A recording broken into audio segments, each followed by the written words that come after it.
Сәлем достар, бүгінгі видеода жалқаулықты қалай жеңуге болады және жалқаулықтың қайдан шығатындығын айтатын боламыз. Мысалға менде кейде өзім жақсы көрмейтін істерді айналысқан кезде, өзім қолымнан мүлде келмейтін істерді бастаған уақытта, немесе қандай да бір сенімсіздік болған уақытта, миың ол кезде кез келген, яғни барлық істі сен бір күнде бітіріп қоясың, бірақ сол іске келгенде сен жалқаулығың ұстап қалуы мүмкін. Сол іске келген кезде ол істі сен бір айлап немесе 2 апталап сен бітіре алмауы мүмкін. Сондықтан ең бірінші қайдан шығады деген сұраққа жауап тауып алу керек. Сізде де мысалға дәл видеоны көріп отырған сізде де қазір белгілі бір істі уақытынан созып жүрген болуыңыз мүмкін. Сондықтан қай істі сіз созып жүрсіз, қай іске сіздің жалқаулығыңыз ұстап, қандай істі бітіре алмай жүрсіз, төменге комментарийға жазып кетіңіз. Бір қызығы, бұл жалқаулық әлемде ең үлкен жетістікке жеткен адамдарда да, мықты кәсіпкерлерде де, мықты миллионерлерде, миллиардерлерде бар. Сондықтан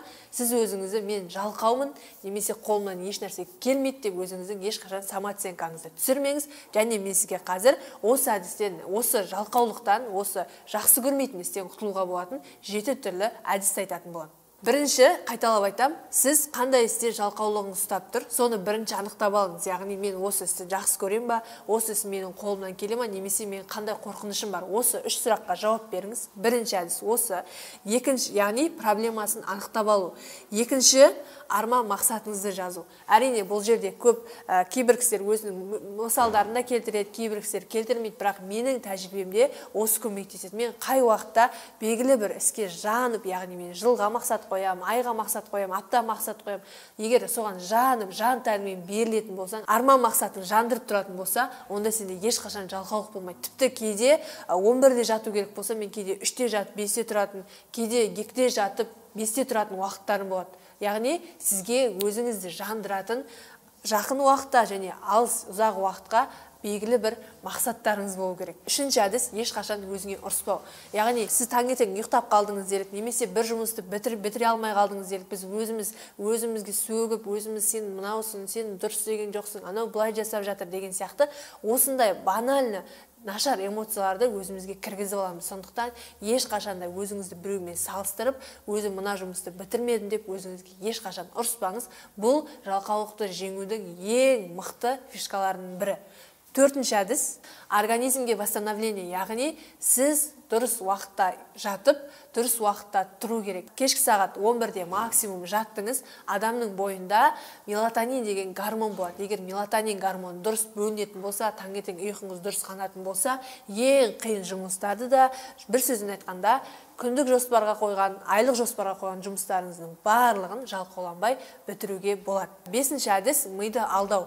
Сіз егер өзіңіз қиналатын бір жұмысты, миыңыздың энергиясын талап ететін жұмысты бастаған уақытта, немесе бастай алмай жүрсеңіз, осы істі 10 минут жасайыншы деп өзіңіздің миыңызға бұйрық беріңіз. Егер 10 минут бойы тапжылмай, телефонға қарамай, басқа біреумен сөйлеспей, басқа заттарға назарыңызды салмай, сол іспен айналысатын болсаңыз, 1 сағаттың қалай өткенін білмей қаласыз. Сондықтан осы 10 минут әдісін қолданыңыз.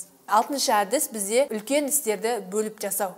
Бізде бұлай болады. Мысалға мен өзімде бір үлкен бір сайттарды алам, сол сайттарды жасайтын уақытта оған 2 күн уақыт болып кету керек болады. Немесе бір күн отырсаң, бір күн толықтай бітіріп тастайтын уақыттар болады. Бірақ ол уақытта мен олай жасамаймын. Неге? Себебі үлкен істерді бөліп қарастыру керек. Сонда сіздің миыңыз отказ бермейтін болады. Мысалға сізде ағылшын тілінен 400 сөз жаттау керек. Сіз бірден отырып ол 400 сөзді жаттап кете алмайсыз. Ол кез келген практиканы сұрасаңыз да ол солай. Себебі үлкен істерді бөліп қарастыру керек. Мысалға, мына сағатта мынанша сөз жаттаймын, одан кейін 1 сағаттан кейін тағы мынанша сөз жаттаймын деген сияқты өзіңізге задача қойып алыңыз. Көрген болсаңыздар айтады, үлкен пілді барлығын бірден жеп тастай алмайсың. Яғни қалай жеу керек, оны бөліп жеу керек деп осындай мысалдар келтіреді. Жалқаулықтың шығаратын да, үлкен істерден отказ беретін де, уақытты созып жүрудің де бір себебі осы үлкен ауқымды істі бір уақытта бітіріп тастаймын деп настрой қою. Ең соңғы әдіс бізде фокус. Сізде менің өзімде де проблема болады. Мен өзімде бір уақытта бірнеше іспен айналысқым келеді, немесе бірнеше жұмыстарды бітіргім келеді. Бірақ кейінірек менің де өздерім алға қойған мақсаттарым, өзімде жұмыстарым айлап созылып кеткеннен кейін мен фокусқа, яғни фокус бір белгілі бір іске назар қоюды үйрендім. Мысалға, сіз осы аптада маңызды деген 5 жұмысты бітіру керексіз. Болды, одан артығы керек емес. Адам физикалық тұрғыда да осы максимум 5 жұмысқа үлгереді. Яғни, сізде әрине оны бір күнде бітіріп тастау емес, мүмкін біреуін бір күнде бітіруіңіз мүмкін, бөліп, мүмкін біреуін 2 күнде бітіруіңіз мүмкін. Сондықтан ең бірінші артық жұмыстарды алып тастап, назарыңызды салып, максимум бір аптаға 5 жұмысты қойсаңыз жеткілікті. Және сонымен бар назарыңызды салып, уақытыңызды құртпай, артық энергияңызды құртпай, сол іспен айналысатын боласыз. Бүгінгі видео осымен аяқталды. Достар, сіздер қай әдісті өздеріңіз қолданасыздар, немесе қай әдіс ұнады? Комментарийға жазып кетіңіздер.